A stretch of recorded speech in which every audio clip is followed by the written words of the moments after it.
Bom dia. Nossa, desculpa. Bom dia a todos e a todas. Mais uma vez, obrigada pela presença. Vamos abrir os trabalhos de hoje de manhã. Eu vou chamar aqui o professor Carlos Heron, diretor da Biblioteca Brasiliana, que vai compor a mesa dessa parte da manhã. Então, bom proveito a todos e, Carlos, obrigada.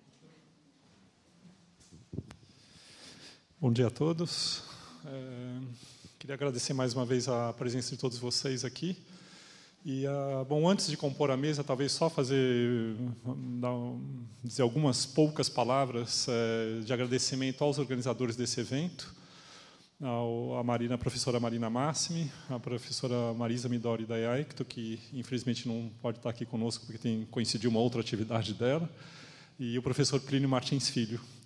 Um agradecimento especial ao Plínio Martins por uma questão muito pessoal, porque eu assumi a direção da biblioteca há cerca de 2 anos e meio atrás, mais ou menos, e eu devo dizer que eu tive muita sorte de chegar num momento feliz da biblioteca, especialmente pela chegada do Plínio também à biblioteca, que alguns poucos meses antes, se não me engano, tinham chegado aqui também. E o Plínio trouxe para essa biblioteca, de volta para essa biblioteca, digamos assim, uma outra dimensão. A biblioteca, claro, vinha sendo e continua sendo muito frequentada por pesquisadores que buscam nos livros um meio para acessar conteúdos de conhecimento, né? Então, seja pela biblioteca digital ou aqui a sala de consulta, bem denominada Rubens Borba de Moraes, em homenagem devida, né, a um grande amigo do livro. Ela vinha sendo frequentada assim, mas o Plínio, quando veio para cá, trouxe uma outra dimensão para essa biblioteca, que vê o livro não apenas como um meio, mas como um fim, e resgata com isso uma dimensão que era tão cara ao Dr. José Mindlin, que é o livro como objeto de estudo, objeto de interesse, objeto de valor, na sua dimensão material, inclusive. Então, Plínio, especialmente, muito obrigado a você. Mas o meu obrigado, claro, também extensivo a quem trouxe essa dimensão junto com Plínio nesse projeto conduzido pela professora Marina Massimi no Instituto de Estudos Avançados, parceiro nosso nesse evento, na filmagem, no apoio. Então, Cláudia, Jorge, muito obrigado a vocês também. Eu vou, então, chamar para compor essa mesa, a terceira mesa desse evento, chamada Bibliófilos Brasileiros. E justamente, né, o pessoal que gosta, aprecia, tanto que coleciona os livros, eu chamo a professora Ana Maria Camargo. Por favor, Ana Maria. Pode se acomodar lá, por favor. Professora sênior do Departamento de História, da Faculdade de Filosofia e Letras e Ciências Humanas, aqui da Universidade. Grande colecionadora de almanaques, tudo isso ela vai nos contar um pouquinho daqui a pouco, não só de almanaques, né, Ana Maria? E que também, devo dizer também, que é uma parceira nossa aqui na biblioteca, porque ela tem ajudado bastante a desenvolver uma área nova, digamos assim, da biblioteca, que não estava tão separado antes, e agora tem um setor específico que a gente está chamando de arquivo, né, com alguns pontos de interrogação, porque é um fundo particular que a gente tem aqui. Chamo também o professor Cássio Ramiro Michalem, ou Michalem, Morhalem, desculpa, sem óculos. Perdão, Cássio, estou sem óculos aqui, tentando ler sem óculos. Bacharel em Direito pela Universidade de São Paulo, analista tributário da Receita Federal do Brasil e colecionador de documentos do Brasil, Colônia e Império. E justamente que dá essa dimensão para esse evento, então, de que o gosto e a amizade pelos livros, que não se limita ao meio acadêmico. E, finalmente, o professor Otto Dias, vamos ver se eu acerto sem óculos, Reifenschneider. Muito obrigado. Bacharel em História, mestre em Sociologia e doutor em Ciência da Informação pela Universidade de Brasília. Tem vários artigos publicados nas revistas do Instituto Histórico e Geográfico Brasileiro, da Academia Brasileira de Letras e das Universidades de Brasília, São Paulo, entre outras. E é também membro da Associação Brasileira de Bibliófilos. Então, o que a gente vai fazer deixa eu sentar aqui com vocês. É uma conversa, na verdade. O que a gente está querendo resgatar é essa dimensão das pessoas que dos bibliófilos, para dizer simplesmente numa palavra. A gente vai fazer uma conversa solta, a gente tem, vamos dizer assim, até meia hora, né, de disposição para cada um, mas vocês usem o tempo que vocês quiserem, e depois a gente abre para uma conversa com o público. Tá bem? Então, eu passo a palavra imediatamente à Ana Maria Camargo. Muito obrigado, Ana Maria. Fique à vontade. Bom, eu nem sei bem como começar esse depoimento, talvez, né, sobre bibliofilia, deixando de lado essa dimensão patológica que existe em todo o colecionismo.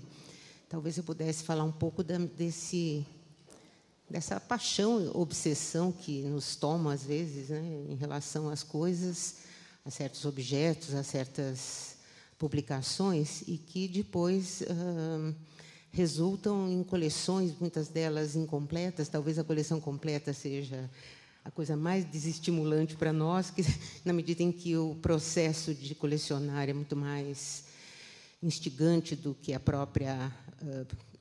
próprio encerramento de uma coleção, a exaustividade como uma meta inalcançável, é sempre um motor importante na vida de quem tem se considera um colecionador. Eu pedi que me qualificasse como colecionadora de almanaques, mas devo confessar que eu tenho várias coleções, não só de almanaques, né? Então, eu sempre fui também um pouco indisciplinada, que é um dos piores defeitos, né, do colecionador, de acordo com o próprio Rubens Bárbaro de Moraes. Quer dizer, é preciso depurar um pouco a coleção para que ela seja, de fato, primorosa. Eu tenho visto, ao longo da minha vida, várias coleções interessantes, não aquelas coleções padrão, né, daquele sujeito que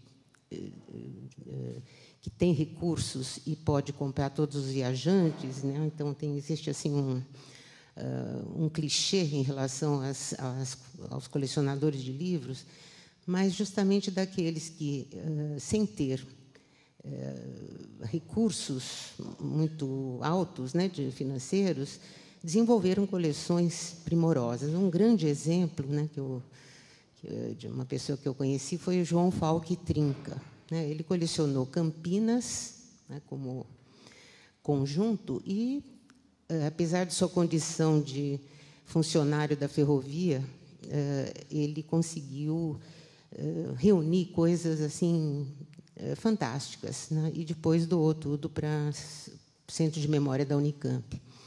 Ele é um exemplo muito interessante de colecionador.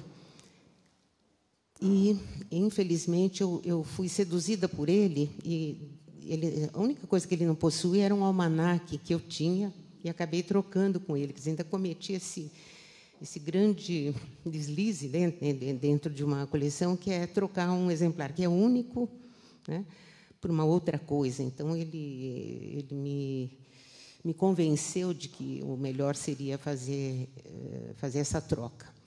Eu não me arrependo muito, mas é o único exemplar que existia desse almanaque, enfim. E o almanaque é uma coisa também sorrateira, digamos, porque o que é o almanaque? Ele se apresenta com inúmeras configurações. Ele se chama memorial, ele se chama folhinha, ele se chama uma opção de coisas.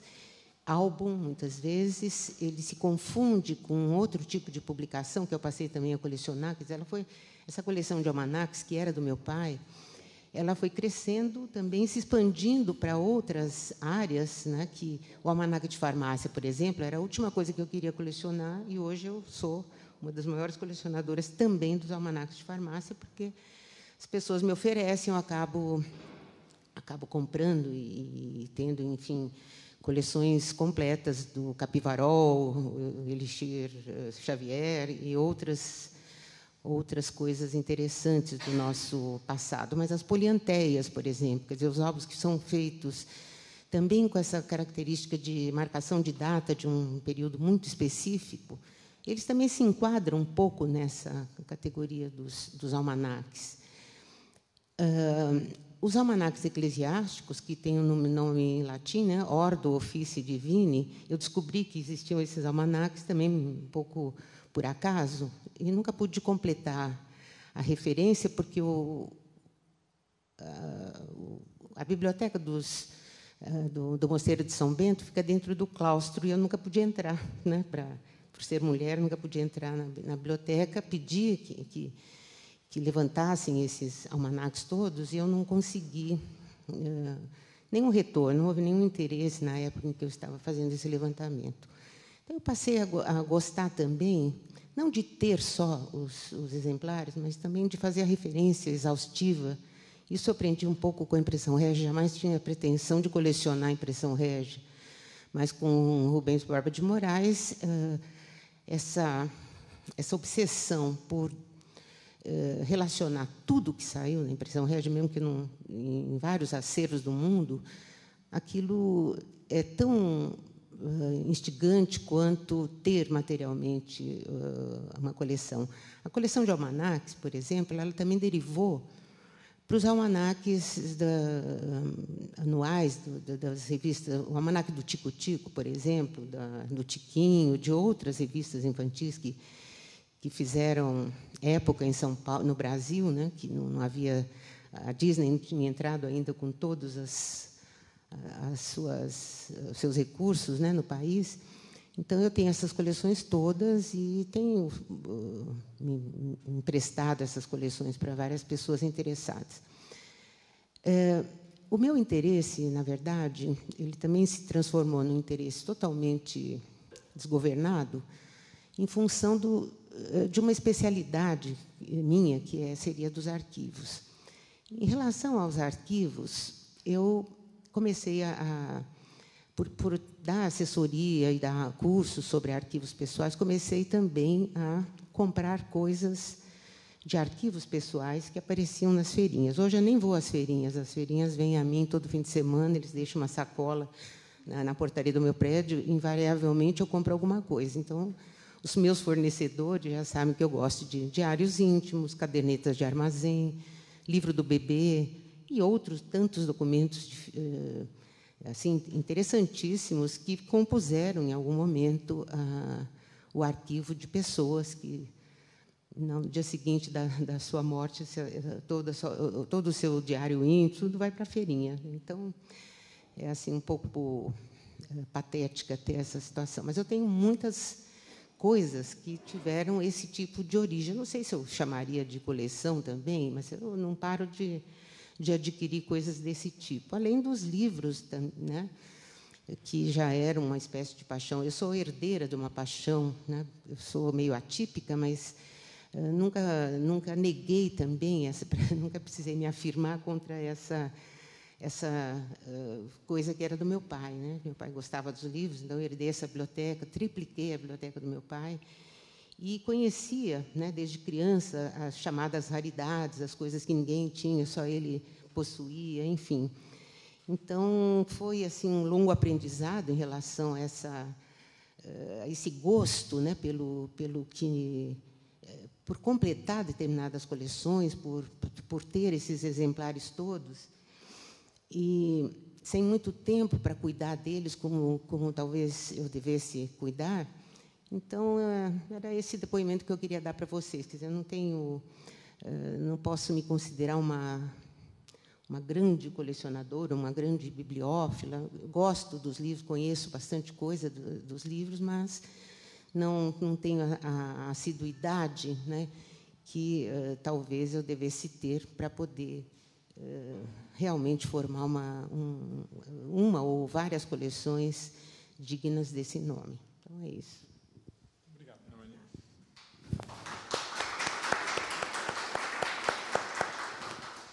Eu passo a palavra em seguida, então, ao Cássio. Bom, eu tenho um pouquinho para falar, mas a minha preocupação, quando o professor Plínio me convidou, e eu sou muito agradecido a ele, foi não com o presente da bibliofilia, não com o passado, mas sim com o futuro, porque nós temos um futuro pela frente, e o livro sobrevive a nós. Então, a minha ideia era falar alguma coisa nessa linha, e ainda que o nosso público aqui seja de poucas pessoas jovens seja muito mais de convertidos do que de um público da própria universidade. Ainda bem que estamos gravando, porque isso talvez sirva para alguma coisa no futuro. Espero que sirva. Eu passei alguns anos da minha vida sem poder estudar. E, nesses anos, no comércio, no centro de São Paulo, eu tive a oportunidade de correr sebos, livrarias, e o bichinho da coleção vem daí. Descobri o Bibliófilo Aprendiz, do Borba de Moraes, e entendi que o livro não era só para ler, que aquilo era um objeto colecionável. Foi daí que partiu a ideia. Vocês vão muito provavelmente querer saber o que eu coleciono. Brasil. Estudos de Brasil. Tem uma parte boa de brasiliana? Tem, mas não é só brasiliana. Tipografia do Império também, mas não é só isso. A coleção precisa ser completa de um pouquinho de tudo, não demais, mas completa de um pouco de cada coisa. Para quê? Para que a gente possa, de verdade, estudar. Não adianta um segmento só. O que a biblioteca já deu? Já deu um livrinho, espero que haja mais no futuro, espero que outros venham. Qual é a minha preocupação e qual é a minha ideia aqui hoje com vocês? Uma preocupação bastante grande com o futuro dos acervos, das coleções. Se nós continuarmos num processo que eu tenho visto, existe a possibilidade de as gerações futuras não conhecerem direito e não conseguirem entender direito o que é o trabalho do Borba de Moraes, o que é o trabalho do Dr. Mindlin, o que foi o trabalho do Paulo Geyer no Rio de Janeiro. Deixa eu falar um pouquinho para vocês do Paulo Geyer, porque ele não é tão conhecido aqui. Ele era um industrial da petroquímica e, um pouco antes de morrer, ele e a esposa deixaram para o Museu Imperial de Petrópolis toda a casa, os quadros, os livros, os móveis, a prataria, a porcelana, as pinhas de cristal de Dona Maria Cecília, enfim, toda uma casa equipada com uma das mais belas brasilianas do país. Mais de 4.000 itens catalogados. 1.120 imagens do Rio de Janeiro. Quando eu disse quadros, não são somente quadros, são pinturas, aquarelas, litografias, gravuras e tudo mais que vocês possam imaginar. Onde é que está isso? Está fechado na casa da Ladeira dos Guararapes. Tristemente, aquilo ali não pode ser aberto a público. Tá? Eu vou colocar com essas palavras e é sem discriminação, acreditem. A vizinhança não inspira, talvez, tanta confiança. E quando eu digo que a vizinhança não inspira tanta confiança, basta que a gente veja o que aconteceu na Fundação Castro Maia, em que 4 pinturas dos modernistas europeus do final do século XIX, começo do século XX, foram roubados, não foram furtados, não, foram roubados em assalto à mão armada num carnaval. Tá? Algumas freiras foram visitar o museu, e essas freiras eram homens vestidos de freiras para o carnaval, e eles saíram assim um pouco quadrados de dentro da Fundação Castro Maia. A gente não tem mais notícia dos quadros. Então, isso tudo me preocupa. Tá? Como é que eu pretendo apresentar a coisa a vocês? Vamos ver se eu consigo ser um pouco rápido aqui, porque o Otto já está me olhando torto. Eu pretendo fazer o trabalho como a lapidação de uma pedra, com várias faces. Tá? E deixa eu ver se eu consigo desenvolver isso rápido. Primeira coisa que eu quero falar, a questão do colecionismo. Por que colecionar? Tem gente que coleciona por status, tem gente que coleciona por investimento, mas tem gente que coleciona para estudar. E é com esses que eu me preocupo. Quem coleciona por status pode ter um bom assessor que saiba fazer a coisa bem feita. Basta que a gente veja em Nova York a biblioteca do John Pierpont Morgan, que ele deixou quando morreu em 1913. Ele colecionava tudo de tudo, história, geografia, literatura, tudo o que fosse absolutamente raro, ele tinha dinheiro para comprar e comprava. Ele nunca soube o que tinha na biblioteca dele, mas, com certeza, tinha assessores que sabiam, assessores muito bem preparados, e deixaram um belíssimo acervo. Deixou um belíssimo acervo. Não é nisso que eu estou interessado. Eu estou interessado naqueles que tenham a capacidade para estudar e para construir alguma coisa para o futuro. Não precisa ser grande, mas que consigam fazer alguma coisa. Um detalhe do detalhe, para quem coleciona Brasiliana, para quem coleciona Brasil, precisa conhecer pelo menos as linhas mestras da história do Brasil, ou ter um assessor que conheça. Se não conhecer história, balbal, não adianta, não rola. Garanto para vocês que o Borba de Moraes conhecia. Vocês viram ontem a fala da professora Ana Luísa Martins, quando ela comentava a respeito dos conhecimentos do Borba, a respeito de certas tipografias, a respeito de certos detalhes dos livros. Isso é importante. Um bibliófilo de verdade, quando ele pega um documento, ele precisa saber, pelo menos, contextualizar aquilo. Ele precisa saber mais ou menos o que ele tem nas mãos, a época, o que aconteceu naquela época no Brasil. Eu vou dar um exemplo a vocês.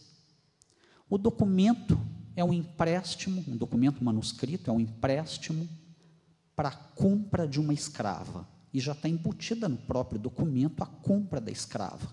Se não me falha a memória, de nome Antônia. O documento está datado de 1785, da Vila de São João. E tudo que a gente consegue ver na assinatura com maior nitidez é Ignácio José.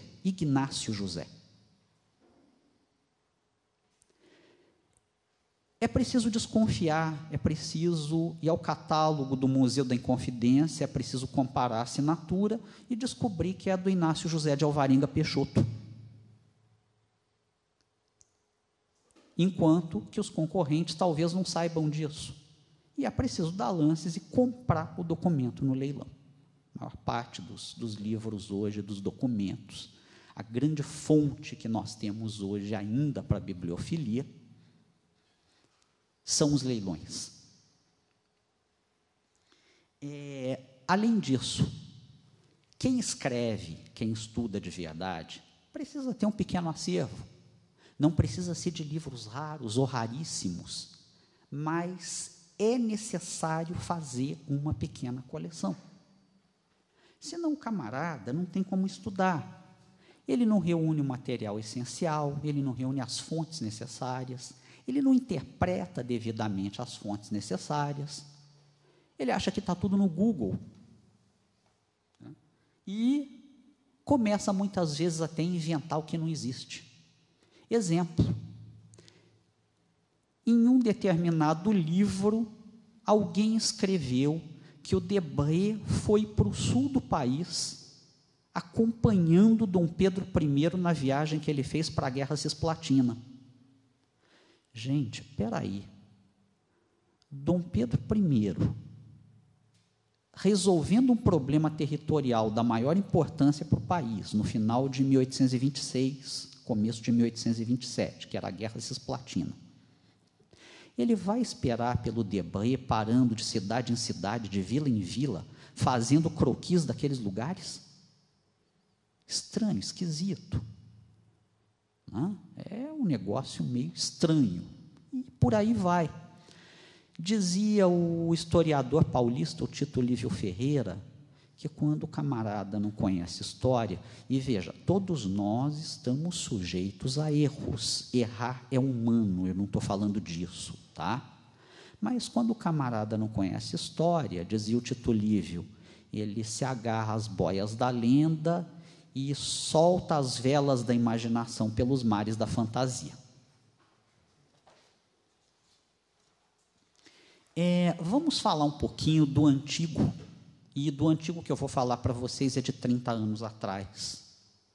Nós tínhamos que ir ao sebo, ir à livraria, nós colecionadores, tínhamos que correr atrás do catálogo do leilão, do catálogo do livreiro, rezar para o correio não atrasar quando nos entregava um catálogo, porque senão já estava tudo vendido. Daí talvez alguma tristeza do Dr. Borba com o correio, que foi falado aqui ontem, o que ele era crítico dos correios, talvez fosse por isso, né? E visitar constantemente os livreiros, está atrás disso. Hoje não, o mundo mudou, e não tem retorno, o problema está aí, tá? Muitos colecionadores estudiosos morreram, então a gente não tem nem direito com quem conversar, com quem saber, com quem falar, tá? Hoje o camarada não vai mais à livraria, compra pela estante virtual. Os sebos estão falindo, até as livrarias de livros novos estão falindo, Saraiva abrindo o bico, a cultura ruim das pernas, e por aí vai. Sobreviveram aqueles sebos e aquelas livrarias de empacotadores de livros que vendem pela internet. Isso é o que nós temos visto. E mal.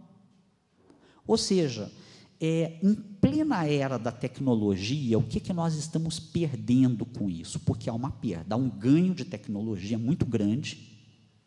Eu me lembro quanto eu sofri com a máquina fotográfica de filmes, e hoje eu tenho a digital que faz maravilhas para mim. E o que é que nós estamos perdendo exatamente? Nós estamos perdendo uma quantidade enorme de informações. Não estou falando de formação, estou falando de informação. Como é que funcionava o sebo? Você ia à livraria. Vou procurar o livro que eu quero na seção que eu gosto. Via outro, olhava mais um. Olha, esse aqui é uma porcaria, não serve para nada. Olha, esse outro estava num catálogo, ainda bem que eu não comprei. Mas esse aqui vai servir para um outro estudo meu. Então, você via um conjunto. Hoje, na estante virtual, você só vê aquele que você vai procurar. Ou seja, o sebo acabando, a livraria física acabando, nós perdemos informação, nós perdemos com a informação. Bom, dito isso, eu passo aqui agora a tratar de alguns tópicos que são hoje os inimigos, eu não digo, mas as grandes dificuldades dos colecionadores atuais.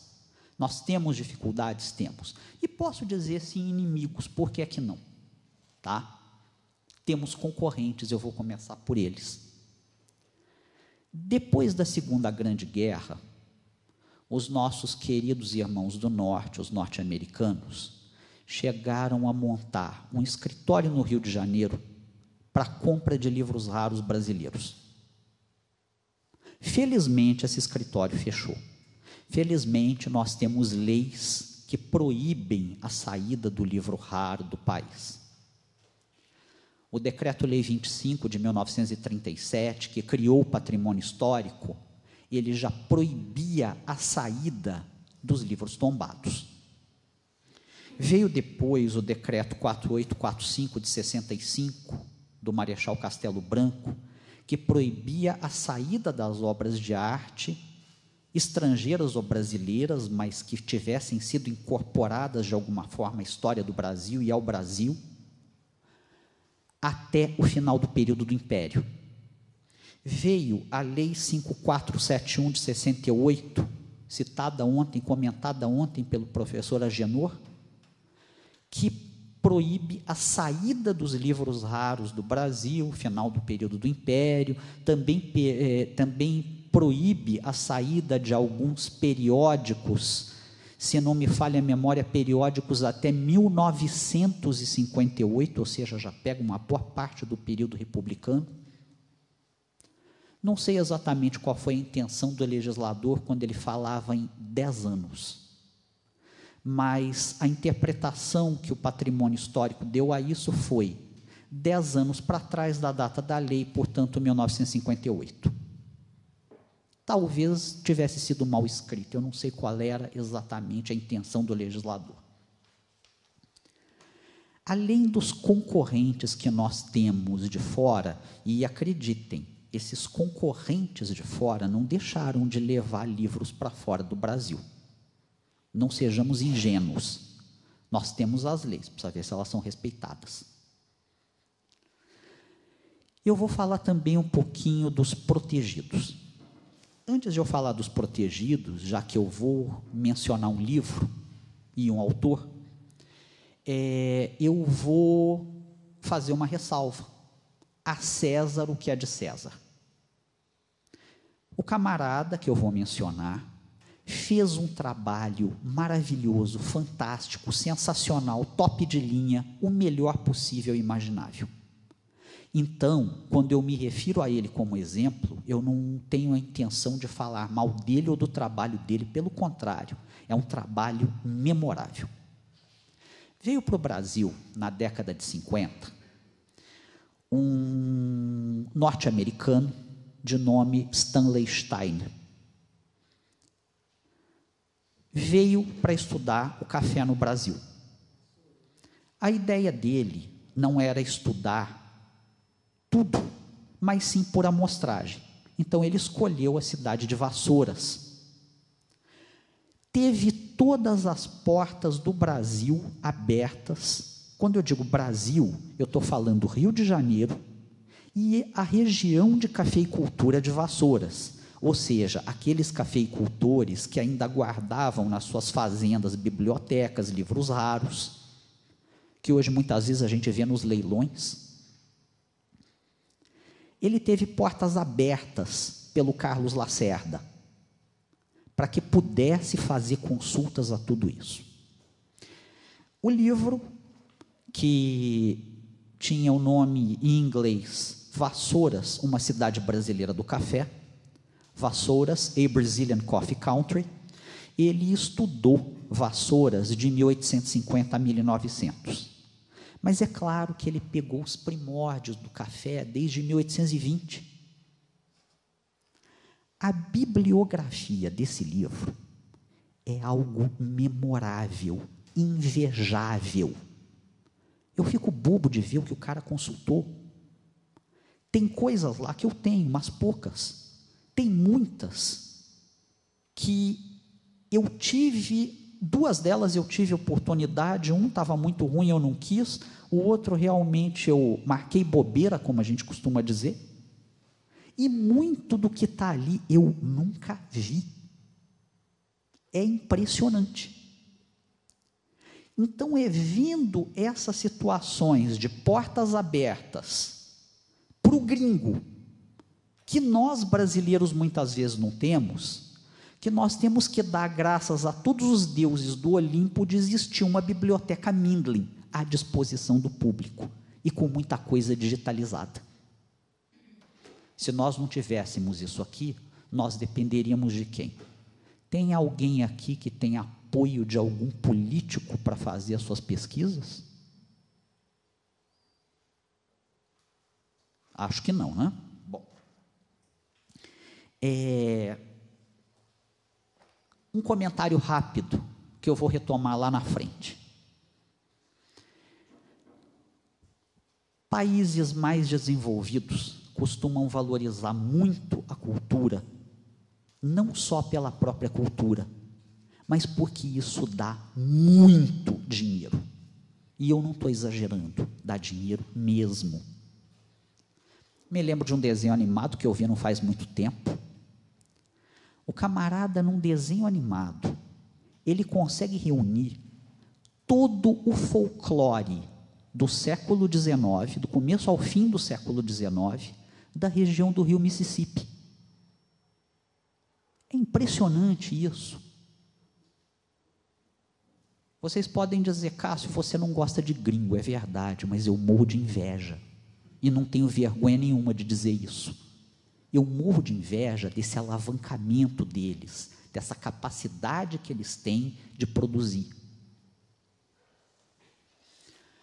Vou falar um pouquinho com vocês de conjuntura econômica.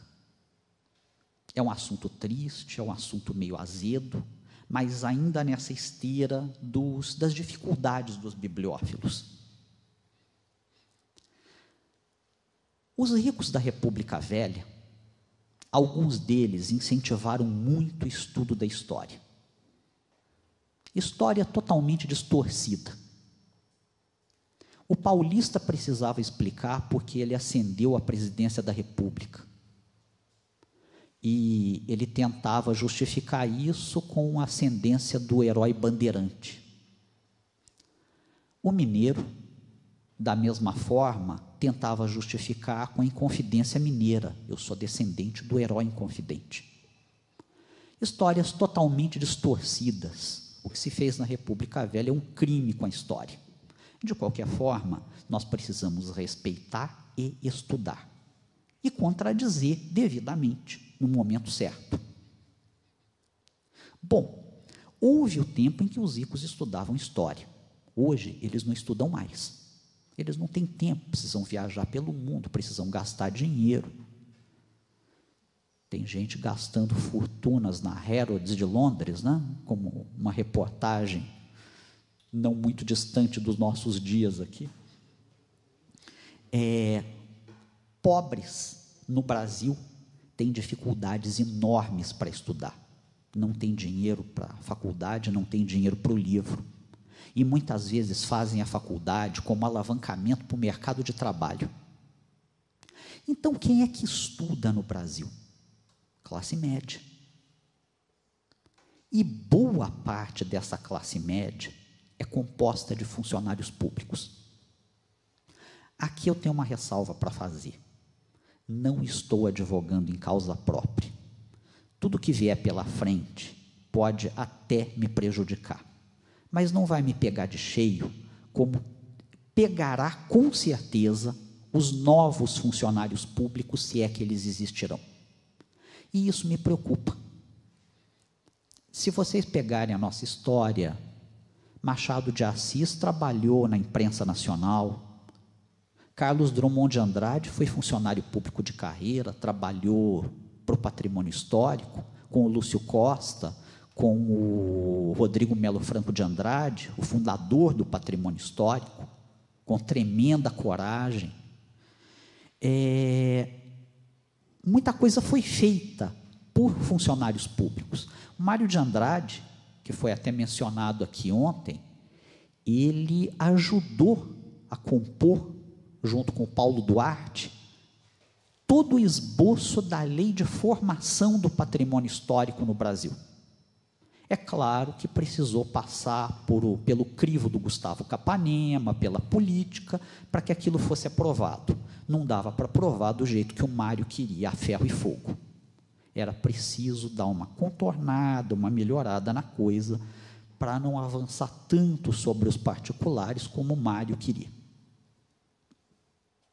Mas vejam o que foi feito por servidores públicos, nos seus tempos de folga, nos seus tempos de possibilidade para estudar aquilo que queriam. Hoje não. Hoje nós temos uma situação bem diferente. Deixa eu dar uma voltinha com vocês pela economia, vocês vão me permitir isso. Aliás, eu não sei como está o meu tempo, eu já falei uma meia hora, não? Vocês aguentam mais um pouco? Nós temos uma condição geral do país muito boa e muito bem alavancada. Eu não vou entrar em muitos detalhes, eu entrar em detalhes de números de economia, não vou entrar nisso. Mas o que a gente vê por aí, para o funcionário público, é uma reforma neoliberal muito forte e gigantesca, que vai acabar com a classe de funcionários públicos e vai botar o povo para trabalhar Eu não digo demais, mas eu digo muito. Então, aquele camarada que tinha a possibilidade de fazer alguma coisa de intelectual para ele e que ficasse, porque acaba ficando para todos, não. Ele vai virar um funcionário tal qual o seletista do setor privado. Eu estou vendo as coisas se encaminharem para isso. Então, nós estamos, mais uma vez, perdendo em qualidade. Onde exatamente mais nós estamos perdendo? Nessa mesma esteira do que nós estamos falando, do que eu estou falando. E aqui é o ponto nevrálgico da minha preocupação. Quem vai tomar conta dos nossos acervos, dos acervos que forem deixados no futuro? Terceirizados, museólogos e bibliotecários terceirizados, mal pagos, mal nutridos, mal vestidos? Isso é uma preocupação bastante grande. O livro tem uma longevidade muito grande, mas, como se falou ontem aqui, o livro é passado para fora da biblioteca para ser vendido no mercado negro. As mesmas coisas acontecem com os museus. Isso é problema. Ainda ontem a professora Ana Luísa Martins perguntou da coleção do Henry Joseph Lynch. Antes mesmo de a coleção ter sido vendida, a coleção de pinturas, muito grande, perdão, muito grande não, mas muito boa, antes mesmo de ela ter sido vendida, cinco telas a óleo que estavam dentro do edifício da Sociedade Brasileira de Cultura Inglesa no Rio de Janeiro, bateram asas. E por aí vai. Então não adianta a gente cuidar bem do acervo, se a gente não conseguir cuidar bem daquele que cuida do acervo. É um problema grave. Eu vou fazer uma comparação rápida para vocês. Em Portugal, eles talvez estejam conseguindo a terceirização dos museus, mas espera um pouco, eu estou falando da porta da Europa, eu estou falando de centenas de milhares de turistas que estão lá todo ano, aliás, todos os dias. Então, uma empresa de terceirização, uma empresa terceirizada, ela está tomando conta dos museus em Portugal e ela explora restaurantes, ela explora ônibus de turismo, ela explora teleféricos, tudo aquilo que vocês possam imaginar. E paga bem, ainda paga bem, eu deixo a ressalva, ainda, repito, paga bem, para museólogos, para restauradores, etc.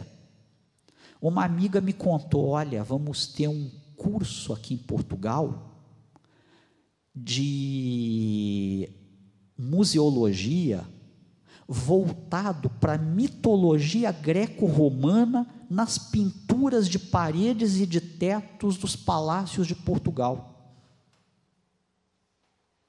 Vai ter isso aqui no Brasil? Acho que não, né? Então é preocupante. Solução eu não tenho, mas achei que fosse importante levantar o problema. Vamos para frente, vamos falar mais um pouco, que eu tenho que acabar isso aqui, dos inimigos do livro. Falam muito do mofo do bicho, o Borba de Moraes discorre bastante a respeito disso, no Bibliófilo Aprendiz. Gente, mofo e bicho, eu acredito que se resolvam com uma terceira via. Colecionar não é juntar tudo que a gente vê. Nós precisamos ter um certo dimensionamento. Não é para ter tudo. Se vocês encherem a casa de livros, vocês não conseguem restaurar, vocês não conseguem cuidar daquilo. A não ser que vocês tenham uma condição de posses muito grande e que tenham condição de manter restauradores, encadernadores, etc. Não rola. Então, colecionadores, peguem leve com a quantidade. E, claro, dá uma espiada no livro antes de ele entrar em casa, né? Para ver se não está mofado, para ver se não tem bicho. A raridade do livro, mais um problema. A raridade, antes de falar de raridade, eu vou falar da raridade de contingência. Qual é a raridade hoje para o estudioso dos livros, que precisa do livro para estudar? O livro raro é aquele que está faltando para você pesquisar naquele momento. Cássio, como assim? Espera aí, vamos devagar. Tem uma frase, se não me falha a memória, do próprio Borba de Moraes, que diz o seguinte: o livro raro você leva para casa, o livro comum você consulta na biblioteca. Durante a vida acadêmica, você tem tempo de consultar a biblioteca. E depois que sair da vida acadêmica, você vai ter tempo lá fora, no mercado de trabalho? E muitas vezes, você não encontra o que precisa. Nem procurando em estante virtual, você vai à biblioteca, aqui está aberta, mas vá à biblioteca do Instituto Histórico e Geográfico de São Paulo, veja se está aberta. Vá ao acervo do Museu Imperial hoje e veja se tem bibliotecário para te atender. Não tem. Uma se aposentou, a outra está de licença porque está doente, e assim que voltar da licença vai pedir aposentadoria. O arquivo do Museu Imperial está fechado. Então veja, na situação atual das nossas livrarias, nós temos a raridade do livro e temos a raridade da contingência. Raro é aquele que você procura e não acha. Cuidado com isso. A frase do Borba, se é que é do Borba, se não me falha a memória dele, é perfeita. O raro leva para casa, o comum consulta na biblioteca, se puder consultar. Precisamos rever esse conceito.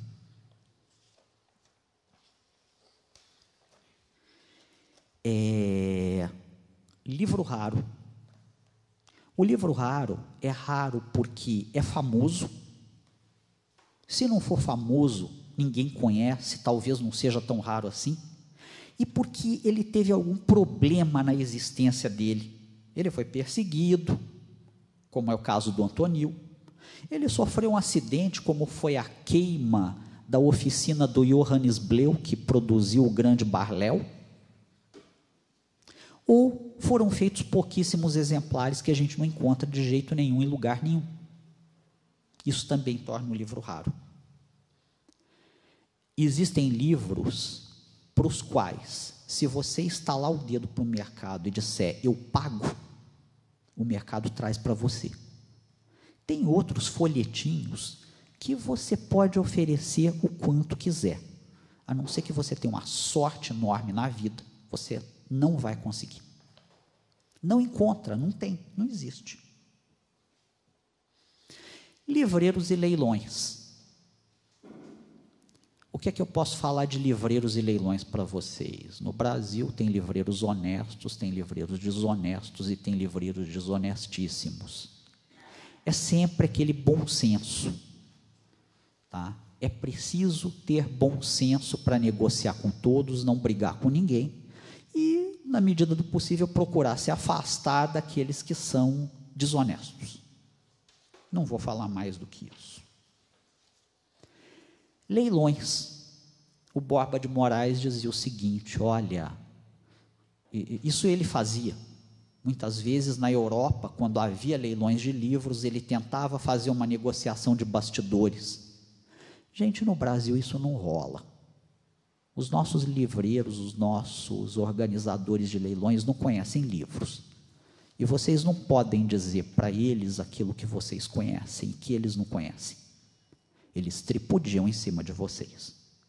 Então, há que se montar, cada um que monte a sua estratégia para leilão, lembrando que hoje, no Brasil, o livro raro vai aparecer, assim, em 90% dos casos, nos leilões.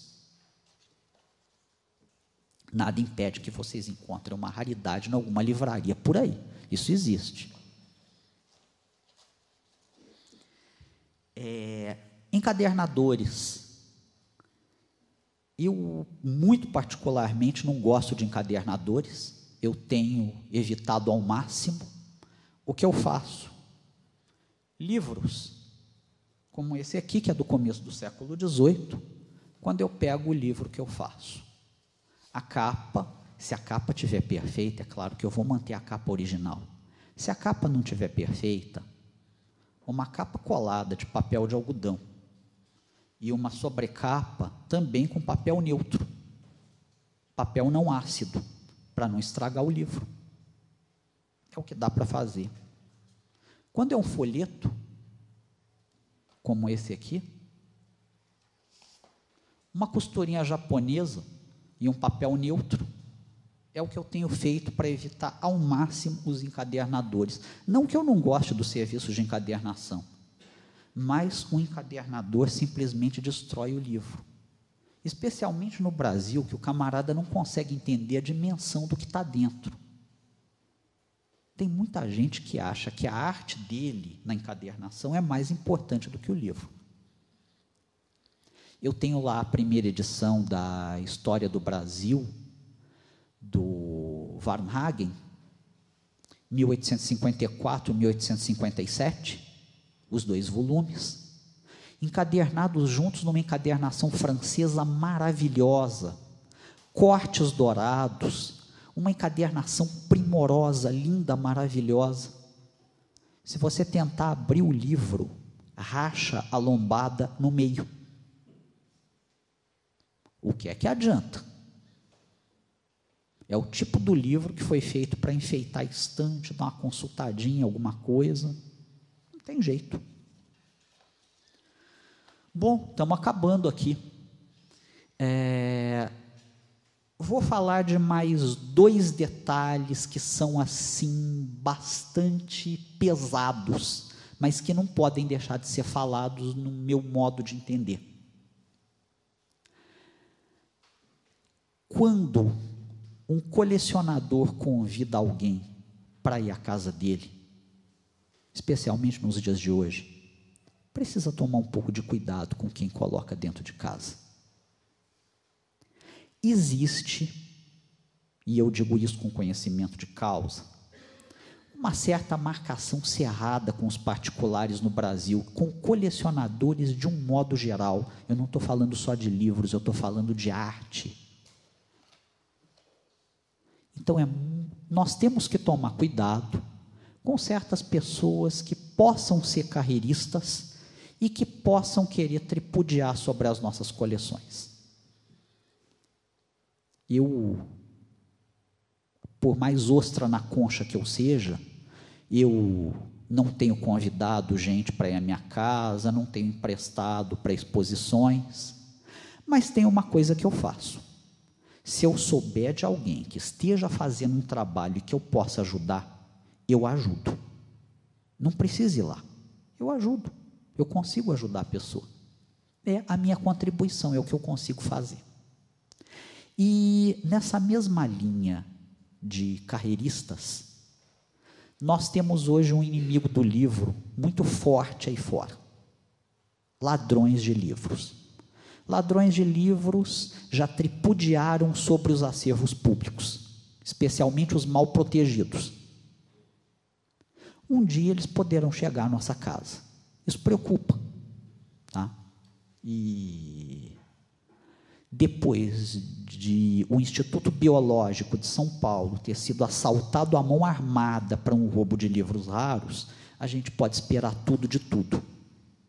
É preciso cuidado, não é preciso se fechar totalmente como uma ostra na concha, mas há a necessidade de cuidados.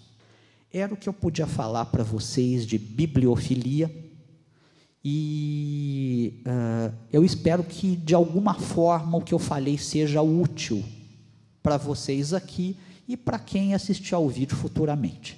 Muito obrigado.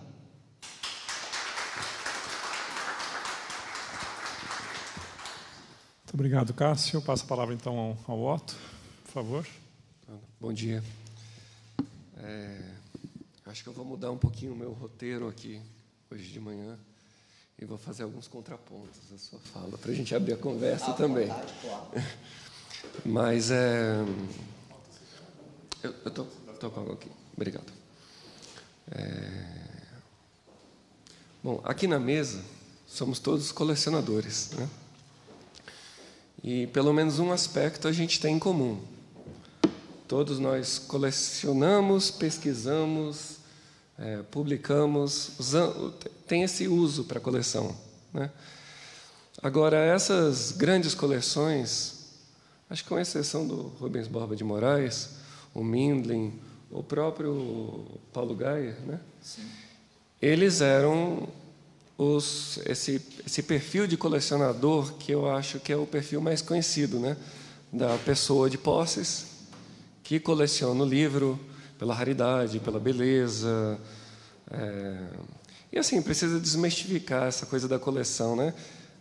A coleção tem essa coisa de você completar séries, preencher lacunas. Quando saiu, por exemplo, a Brasiliana, da Itaú Cultural, aquele catálogo, eu, por exemplo, gosto muito de álbuns de gravura, né? Então, aquilo ali, para mim, é quase um livro de figurinha, né? Você vai olhando assim, esse aqui eu tenho, esse aqui eu não tenho, esse aqui eu vou procurar, esse aqui eu não conhecia, né? E essas publicações vão virando roteiros, né? Existe essa coisa nossa da Brasiliana, acho que em grande medida por conta do Bibliófilo Aprendiz, né? Que estabelece a Brasiliana como a grande coleção a ser feita, né? Num período que já não era possível se construir uma grande brasiliana, talvez, né? As grandes brasilianas estavam estabelecidas, né? E, enfim, aí já para fazer um ganchinho, um contraponto, essa história da saída dos livros do país, a retenção, né, a circulação, eu acho que não, que a circulação é importante, sim, né? Digamos, o império, então, os Estados Unidos, o centro, ele dá visibilidade, né, às outras áreas, a outros campos. Então, quando você tem uma ou mais grandes coleções brasileiras em grandes instituições de pesquisa, isso até faz os próprios brasileiros enxergarem essas coleções melhor, né? E tem até uma questão de preservação. Você pega a Oliveira Lima, né, que está... Muita gente escreve aqui sem ter conhecido e diz assim, porque ela está no subsolo de um prédio em Washington, está no subsolo da biblioteca da Universidade Católica. Ela está lá há 100 anos. E ela está melhor preservada do que talvez qualquer outra coleção da mesma época aqui. Então, assim, é um pecado que ela não esteja preservada aqui dessa forma. Mas que bom que em algum lugar ela foi preservada assim, né? Infelizmente, a gente tem um problema sério na preservação de acervos, no desenvolvimento de acervos e coleções. Então, as coleções, muitas vezes, elas são formadas por um bibliófilo, ela é doada ou comprada pela instituição, mas, uma vez que ela entra na instituição, ela morre, né? Ela engessa, né? Ninguém continua a estudar, a pesquisar, a ver, como desenvolver essa coleção, não sei, abrir bolsas para estudos dos pontos fortes daquela coleção, né? Então, essa coisa da bibliofilia, né, tem uma materialidade muito forte, né? Eu sou bibliófilo, colecionadora, a pessoa que gosta de história, ela gosta de ver, ela gosta de pegar, ela gosta de olhar, folhear. E quando você cria uma redoma em torno de uma coleção e não permite essa interação do público com aquela coleção, você distancia o público daquela coleção, né? Então, você precisa criar esse laço, né, com os pesquisadores, com os interessados, né? E daí, nisso, acho que eu vou entrar um pouquinho em como eu comecei, né? E onde eu tive a oportunidade de ter esses encontros. Então, eu coleciono coisas desde menino, assim, né? Aquela coisa clássica do conchinha, selo, moeda, tal, até que chegou no livro. O livro chegou quando eu entrei na universidade e passei a frequentar sebos. Eu estudei na UNB e na UNB você tem acesso às estantes, né? E a UNB, quando foi foi formada pelo Rubens Borba de Moraes, pelo professor Briquet e outras pessoas que, enfim, conheciam esses colecionadores, as coleções, o desenvolvimento, né, dessas bibliotecas, e compraram, entre outras, as bibliotecas do Homero Pires, do Agripino Greco. Foram muitos, né? E você encontrava muita coisa interessante, até rara, nas coleções comuns que você tinha acesso. E mesmo nas obras raras, bastava pedir, que você entrava, tinha acesso às estantes e podia folhear aquilo. Eu lembro como eu fiquei encantado quando eu pude pegar aquela coleção dos 100 bibliófilos, né, e folhear aquilo tudo, ilustrados pelo Portinari, Darel, de Cavalcante, por aí vai. A gente deveria ter 2 coleções completas. Lá em Brasília tem 1,5. Assim,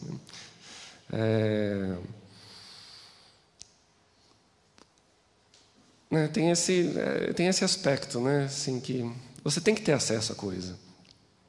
Eu fui fazer pesquisa fora, com 20 anos de idade. Eu entrei na Biblioteca do Congresso, nos Estados Unidos. Eu acho que lá tem um critério que você tem que ser estudante universitário, alguma coisa assim, para poder ter o acesso à biblioteca. Mas eu sentei lá, fui para obras raras, a parte latina, e daí eu olhei os catálogos online e falei, quero Jean Delery, quero isso, quero aquilo. Fiz uma lista, Rogenas. E eles, não, pois não. Senta aí, espera 15 minutinhos, e me trouxeram todas aquelas coisas, sem me perguntar nada. Não havia nenhum, por que você quer consultar isso? Por que você quer olhar esse livro? Não, o livro estava acessível, a biblioteca é pública, a quem quisesse, né? Então, eu acho que essas coleções têm que estar acessíveis ao público. Claro, você pega uma obra muito rara, muito cara, com, não sei, esses mapas que as pessoas adoram destacar e levar para casa debaixo do paletó, você tem um controle maior, né? Você bota uma câmera, tem algum bibliotecário do lado olhando, mas você jamais impede o acesso, né? Bom, eu comecei a colecionar livro, então deve ter uns 20 anos. Se a gente, de fato, perdeu, em parte, esse encontro com os livreiros, né? Assim, ninguém conhece mais livro do que o livreiro, né? Então, para quem está começando, nada mais gostoso do que conversar com algum livreiro que nota o seu interesse naquilo e começa a alimentar aquilo, despertar aquele interesse, né? Então, assim, dando os devidos créditos, eu ia para uma livraria em Brasília chamada Pindorama, né? E lá tinha um livreiro, que era o Décio Drummond. Ele está muito mal de saúde já há alguns anos, mas ele é um grande, além de livreiro, um grande bibliófilo. O Mindlin, acho que nos destaques da Brasiliana, cita ele. Se eu não me engano, acho que é a Moreninha. Ele é a única outra pessoa que tem a Moreninha no país, né? Ele ia lá somente aos sábados pela manhã, que é quando eu ia para a livraria. E, invariavelmente, ele levava alguma coisinha para mim e me convencia a comprar aquele livro, né? Às vezes era um pouco puxado, né? Eu sempre tive bolsa na universidade, lá, ganhava R$170. Ele me levava um livro de R$50, R$60. Poxa, um terço do que você vai ganhar no mês, né? Mas eu vejo hoje que eram coisas preciosas e que estão cada vez mais difíceis de se encontrar, né? Aliás, a grande bibliofilia tem 2 temas, né? Tem essa brasiliana, que é para quem tem posses, e depois, para quem não tem tantas posses, tem a literatura brasileira, né? Então, o Machado, todo mundo coleciona, né? Ou tenta colecionar. E daí você vai para Graciliano Ramos, todos esses escritores, né? Então, o Décio, por exemplo, me levou primeiras edições do Manuel Bandeira, com correções de gralha à mão pelo próprio Bandeira, né? Esse tipo de coisa, né? E, bom, uma coleção, ela se faz com dedicação e amor, independente do tema, né? E qualquer tema ele pode se tornar interessante, né? Se estudado e desenvolvido com afinco, né? O meu tema, quando eu decidi fazer doutorado, eram os estudos do livro, né? Eu fui conversar com um professor de biblioteconomia, que era o professor de história do livro na universidade, e perguntei, né, o que existe de bibliografia sobre isso, né, para entender um pouco mais. Eu já colecionava há alguns anos, conhecia algumas poucas coisas. E ele me disse, não tem muita coisa. Tem, assim, ele tinha uns 30 volumes e só, né? Assim, de fato, esse interesse pelos estudos do livro, pela bibliografia, bibliofilia, etc., surgiram com mais força depois dos anos 90, com o anúncio do fim do livro, né? O livro começou a se tornar um objeto de estudo. Mas eu fiquei pensando que não podia ser aquilo, só aquilo, né? E comecei a estudar, a fazer esse levantamento. Então, me interessavam memórias de editores, memórias de livreiros, né? De bibliofilia mesmo, não tem quase nada. Aí eu fui perceber que, você busca nas biografias, né? Você vai lendo as biografias de pessoas chaves e vai encontrando referências, né?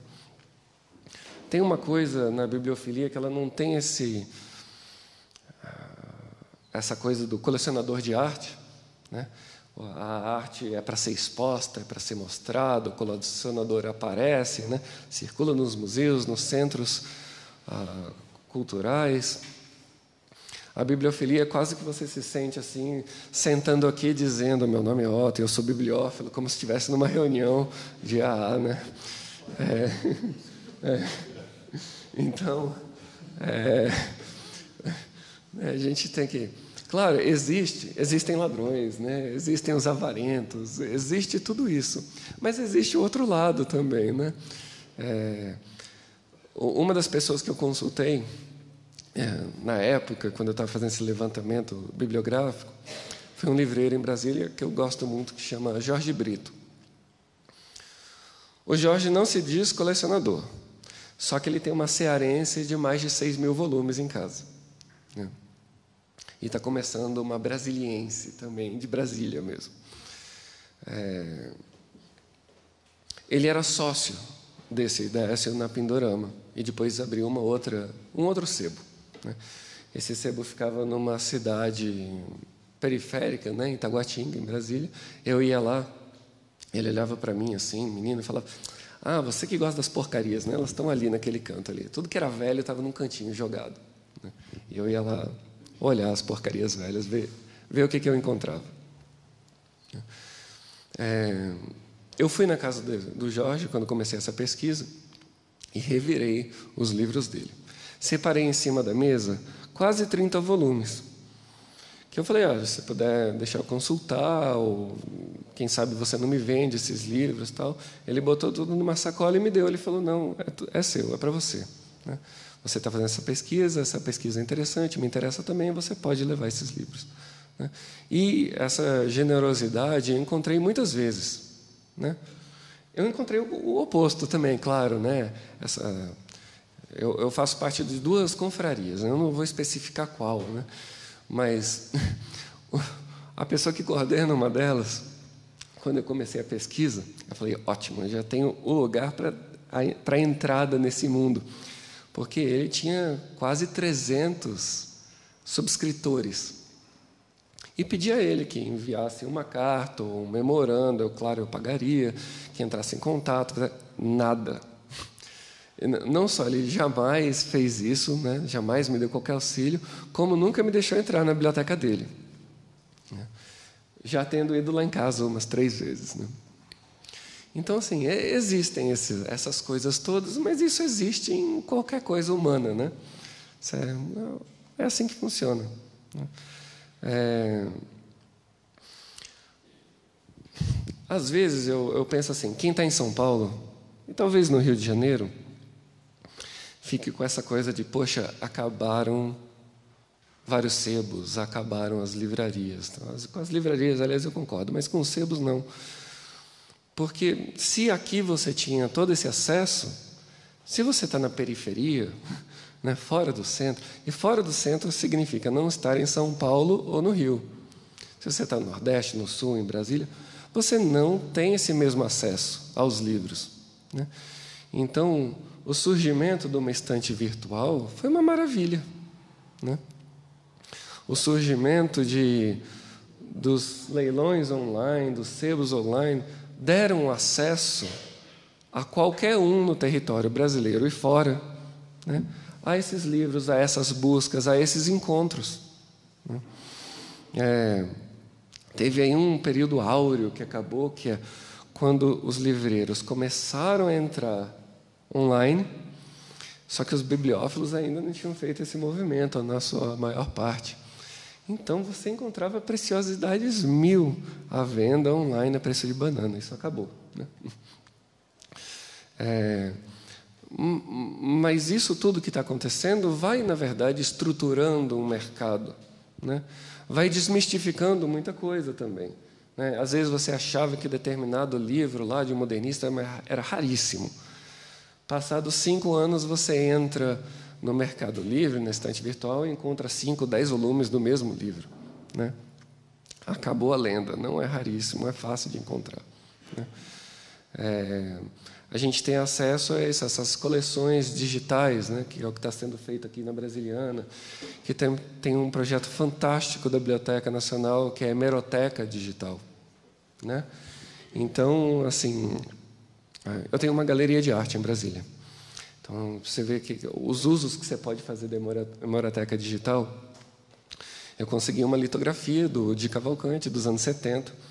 Foi um interessado, e Di Cavalcanti é muitíssimo falsificado. E me perguntou, mas como é que eu sei que isso é, ou se isso foi de fato editado por ele? Aí eu falei, bom, deixa eu tentar provar para você. Em 5 minutos, no celular, eu entrei na Hemeroteca Digital, procurei no ano de edição os jornais do Rio de Janeiro, encontrei menção ao álbum de gravuras do Di Cavalcanti e também a uma imagem na edição da manhã do jornal, da mesma litografia que eu tinha, né? Então, assim, a riqueza que a Hemeroteca Digital, que a Biblioteca Brasiliana traz, quando se digitaliza, é tremenda. É uma riqueza para curiosos, para pesquisadores, tal, mas, claro, não supre esse lado do colecionador, do bibliófilo, né? E esse é um lado que precisa, sim, ser cativado, cultivado, incentivado, porque são essas as coleções que se tornam essas instituições, essas bibliotecas, e que dão depois esse acesso, né, à população em geral.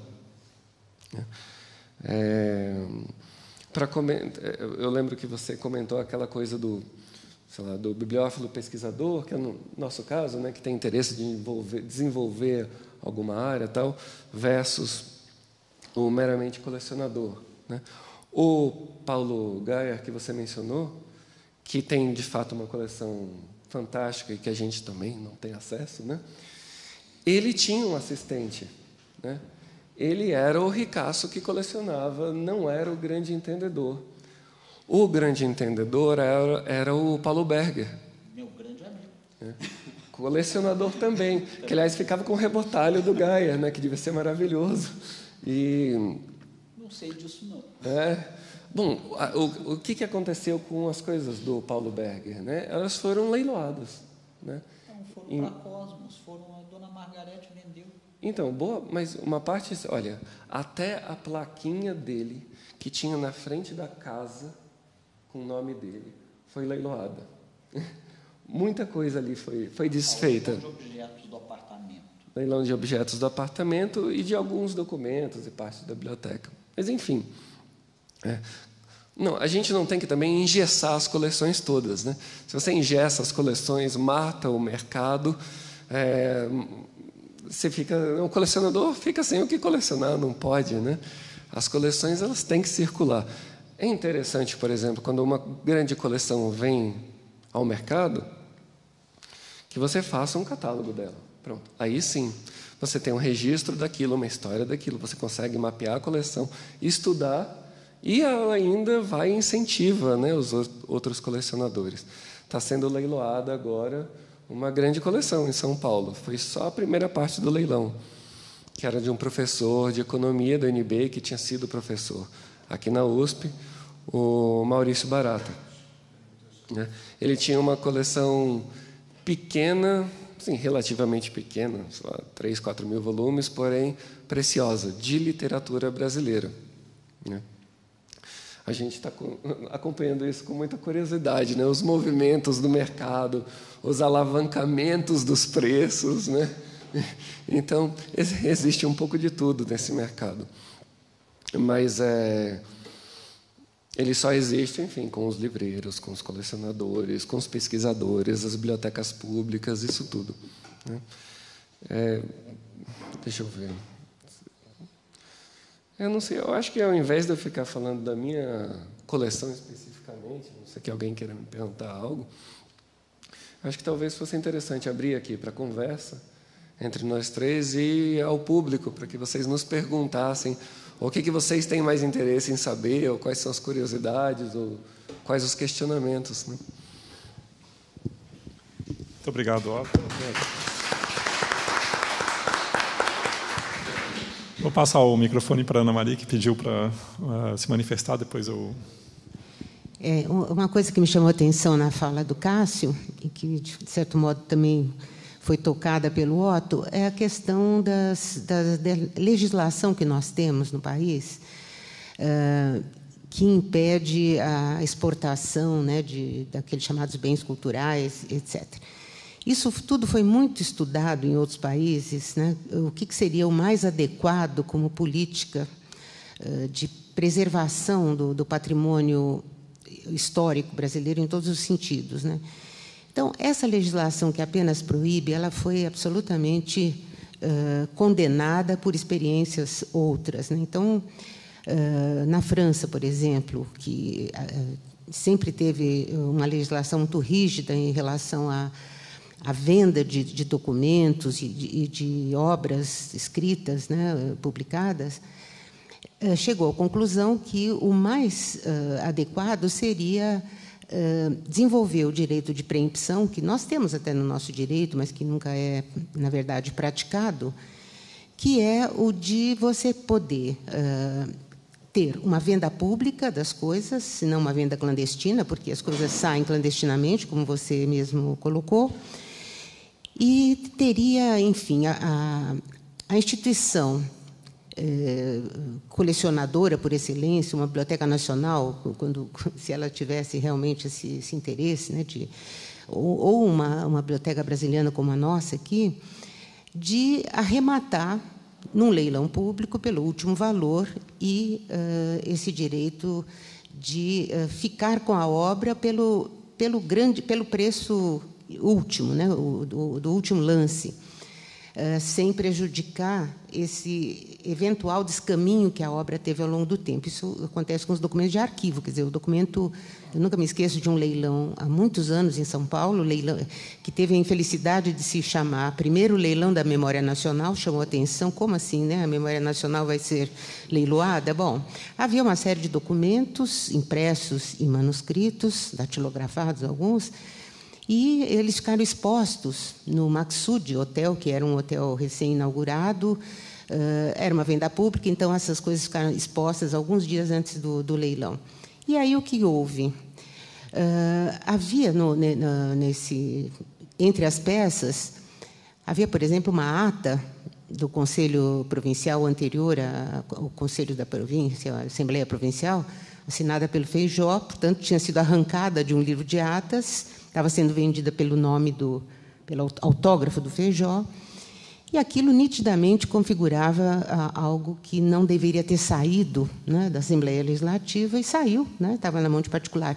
O que não significa, muitas vezes, que este indivíduo, atual proprietário de algo desse porte, tenha ido, na calada da noite, roubar esse material. Quer dizer, é sempre a negligência do órgão público que é responsável pela perda do seu patrimônio. Então, seria oportuno, portanto, que ele, exercendo esse direito de preempção, retivesse novamente a peça que nunca deveria ter saído dali, né? Então, isto é sinalizador de uma política muito mais saudável em relação aos documentos, livros e obras de arte que, eventualmente, deveriam sair do país. O Dr. Mendel quis vender a biblioteca dele para a Brown University. Nós temos depoimentos de livreiros que narram exatamente essa intenção dele de comercializar a sua biblioteca, o que seria, talvez, algo similar àquilo que aconteceu com Oliveira Viana, de ter uma biblioteca sólida, uma brasiliana fora do país. Foi o preço muito alto que impediu que isso acontecesse. Não foram as leis, né, que porventura pudessem, uma vez divulgado essa intenção, pudesse então tolher, né, a venda do livro. Então, acho que nós temos que aprimorar um pouco os nossos dispositivos legais em relação a isso. Quer dizer, não é uma proibição que resolveria, né, mas desenvolver certas outras atitudes em relação, por exemplo, a esses leilões. Para isso era preciso ter recursos. Quer dizer, nós sabemos perfeitamente que, como o Otto falou, certas coleções elas ficam engessadas, nunca mais ninguém acrescenta um item, porque ela vai viver da caridade, né, de alguma doação, ela não vai completar as lacunas que, porventura, existam nesse acervo, né? Então, acho que essa é uma questão bem interessante para a gente discutir. Deixa eu parar de falar. Obrigado, Ana. Bom, eu vou deixar aberto o Otto, por favor, e o público também, se quiser se manifestar, eu vou deixar a coisa correr mais livremente. Sobre o Oliveira Lima, especificamente em Washington, me parece que o motivo dela ter ficado lá foi uma briga pessoal dele com o Barão, do Rio Branco, né? Os dois eram duas das principais figuras da diplomacia brasileira, né? E ele não foi alçado a embaixador em Londres, que é o que ele achava que tinha que ter acontecido. Nisso, ele abandona a carreira diplomática, vai para os Estados Unidos. Ele era um grande conferencista, literato, fundador da Academia Brasileira de Letras, e ele doa a biblioteca dele. Eu não lembro agora, se eu não me engano, a doação inicial era para a biblioteca ir para Yale. Só que teve um terremoto que derrubou uma série de prédios lá e ela acabou indo para a Universidade Católica. E daí ele doou a biblioteca, virou o curador da própria biblioteca, né, até o fim dos dias. E ela está lá perfeitamente preservada e tem uma parte fantástica de correspondência, né, que até o professor Brick ontem estava falando dessas relações de livreiros com bibliófilos, a construção dessas redes, né, que eu tentei fazer alguma coisa na tese, mas quer dizer, aqui tem um grande acervo para conseguir fazer parte disso, mas lá tem outro acervo para fazer, talvez, do primeiro grupo de colecionadores, né, nessa virada do século XIX para o XX. Essas coleções, desses homens de posses e tal, elas têm essas características comuns, você vai vendo. Então, eles colecionavam brasiliana, aí então era a ruiana e a camiliana, né, que hoje em dia ninguém nem quer olhar, né? E por aí vai, né? Eu acho que o Machado não sai de moda, né? Mas outros vão entrar e vão sair. Tem coisas que, por exemplo, você pega a poesia concreta, a poesia de vanguarda, que 15 anos atrás, 20 anos atrás, era banca de oferta, né? Carimbinho de R$1, R$5 e olha lá, né? Ninguém queria saber daquilo. Hoje em dia se tornou um item disputado internacionalmente, né? Então, enfim, e para falar só uma coisinha, que eu acho que a minha fala foi indo confusa, assim, por vários campos, quando eu contei da história de eu começar a coleção sobre estudos do livro, e começar vendo esses 30 livros nas mãos do professor, que tinha sido professor durante 30 anos, de História do Livro, né? E depois indo à biblioteca da universidade, que tinha um pouquinho mais de coisa, a Biblioteca Nacional, um pouquinho mais ainda. Ao longo de 8 anos, 9 anos, eu juntei 700 itens relativos à história do livro no Brasil, né? achando que eu tinha muita coisa. Depois eu conheci a professora Ana Maria, visitei a biblioteca dela, baixei a cabeça. E falei, bom, eu acho que eu preciso continuar, né, com esse caminho. Mas é isso. Muito obrigado. Alguém? Manifestações do público, por favor. Marina.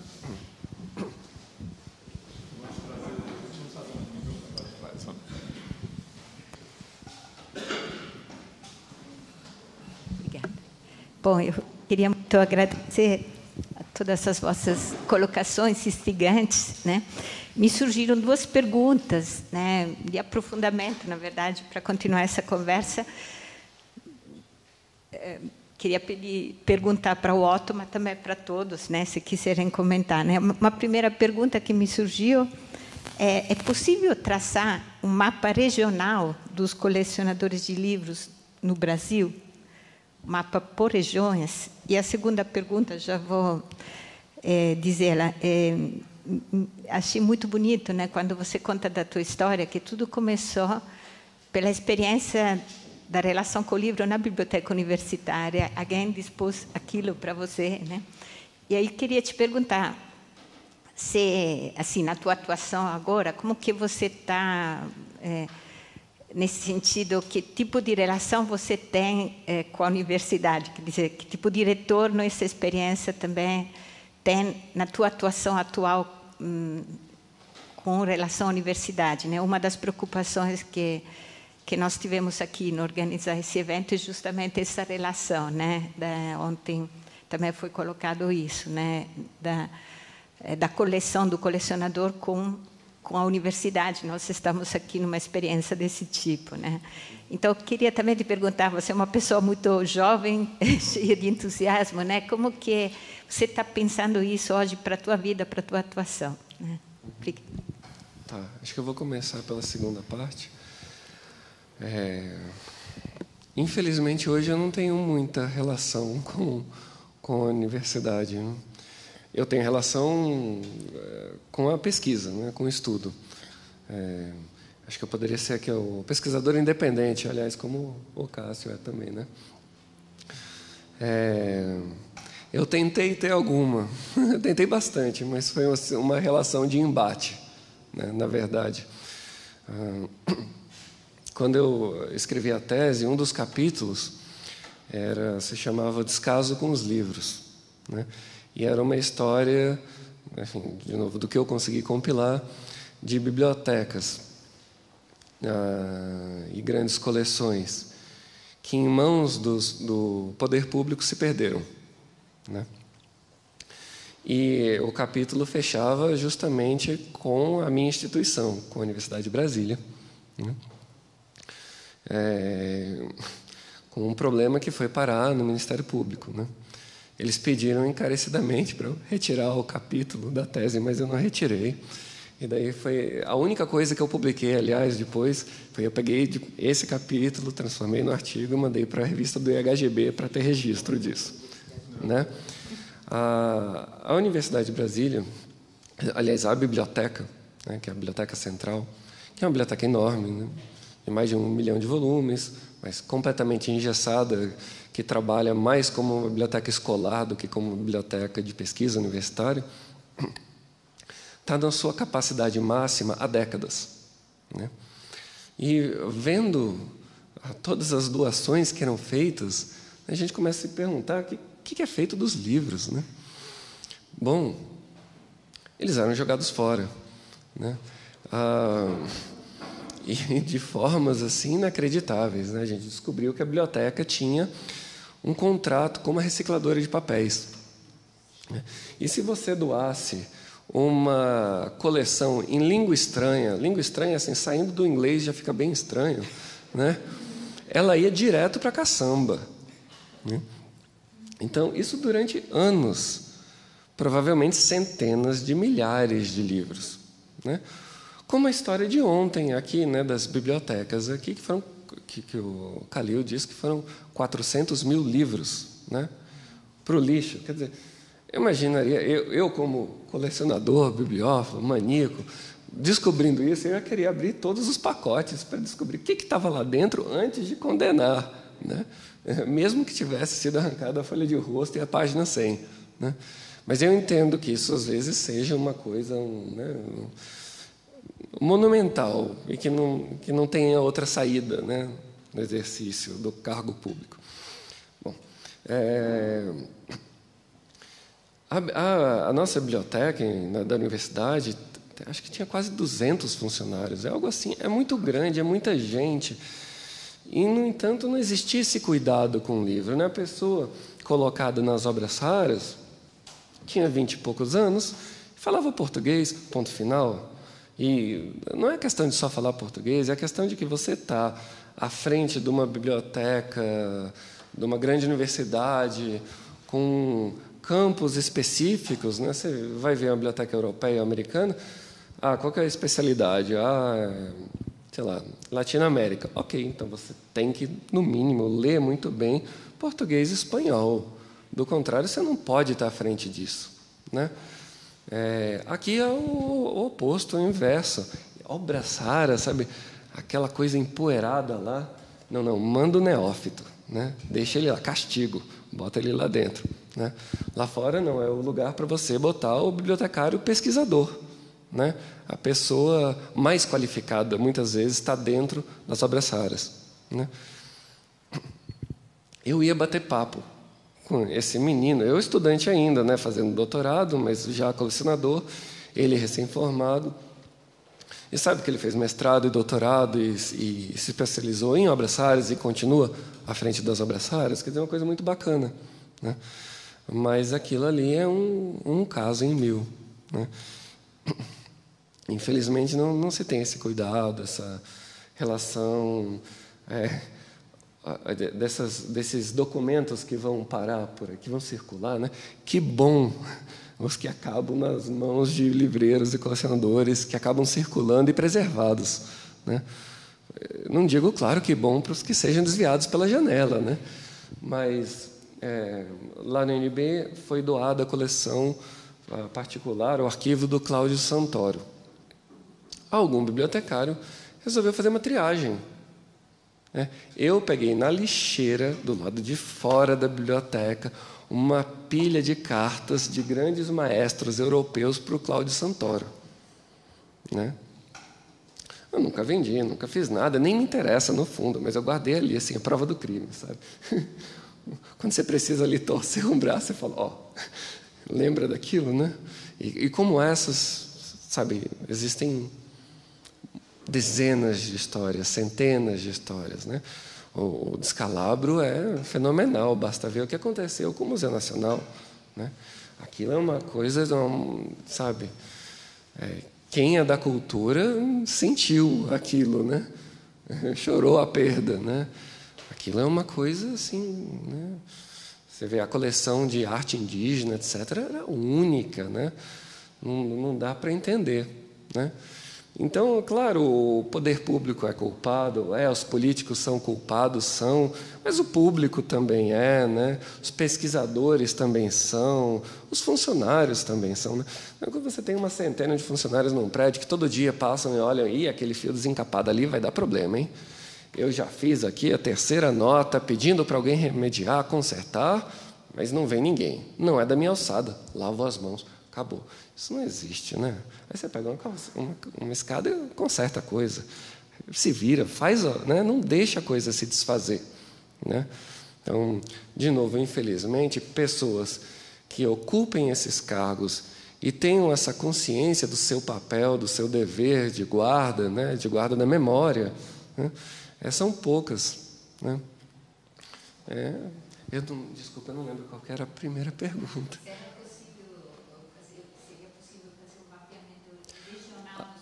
Sim. Pois eu tentei um início desse mapeamento, enfim, aquelas ideias grandiosas, no mapeamento nacional, consegui alguma coisa.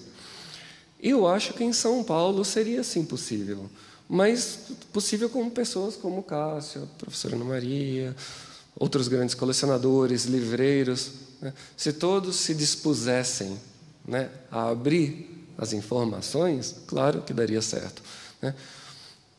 é muito difícil, muitas vezes, tanto para o livreiro quanto para o colecionador, abrir esses dados. Porque eles não querem entregar o ouro, né? Não querem entregar o contato que seja. Né? É assim, ó, descobrir uma livraria ali que ninguém conhece ainda. Né? Vou manter essa informação só para mim, enquanto eu vou lá buscar o que me interessa. Né? Se fosse só isso, estava bom. Mas, continua, Cássio. Não. Tudo, Eu nem falei, só pensei algo. Imagina. Mas é porque eu acho assim, tem esse lado, né? Do sigilo da informação. Eu encontrei isso muito tentando mapear. Vocês dois foram pessoas abertas, né? Que me receberam, falaram da própria coleção, etc. Muitas vezes não. E muitas vezes a pessoa não tinha nada de colecionador, entendeu? Eu fui para no Rio, um advogado. Entrei na biblioteca, era tudo lombada preta de couro. Né? Então, tudo que ele comprava, ele arrancava a lombada, botava a lombada preta de couro e botava o nome dele nos livros. Era assim, que é uma coleção de livros com lombada preta de couro com o próprio nome, né? Tudo bem. Mas assim, eu encontrei muita coisa assim, muita teoria da conspiração também. Você começava a gravar, a pessoa olhava para você assim, você apagava o gravador, né? Te contava uma história maluca, você agora liga, daí contava outra história e tal. Então, é muito divertido, você encontra de tudo. Mas eu acho, sim, que seria possível. Aqui, São Paulo, Rio, um pouquinho, quem sabe, em Porto Alegre, Recife, Fortaleza, Brasília, de resto, talvez não. Outra questão também que você ilustrou aí muito bem com a correspondência do Santoro, a diferença entre arquivo e biblioteca, né? Quer dizer, de repente nós temos esse conceito mais elementar de achar que tudo que não para em pé na estante é arquivo. Portanto, com a biblioteca do Antônio Cândido aconteceu isso. Quer dizer, o que parava em pé na estante, que foi avaliado para venda, acabou sendo motivo de todo um mal-estar entre a família e a USP. Essa biblioteca vai ser vendida para a Unicamp, ao passo que o que não parava em pé ficou ali deitado e foi considerado arquivo. A Beth trouxe aqui para o IEB. Né? Até ela me contou uma coisa pitoresca, disse que ela foi à casa, viu os discos. Alguém perguntou, mas os discos têm interesse? Ela trouxe os discos também, né? Mas essa ideia de que para a biblioteca interessa o livro, né? E o livro é aquilo que cabe numa estante e fica em pé. E aquilo que está em pasta, deitado, etc., é arquivo, é menos valioso, ninguém se importa com aquilo, na verdade. Né? Então, são outras questões muito presentes também nos nossos acervos, né? Nossas coleções. Obrigado, Ana. Briquet, por favor.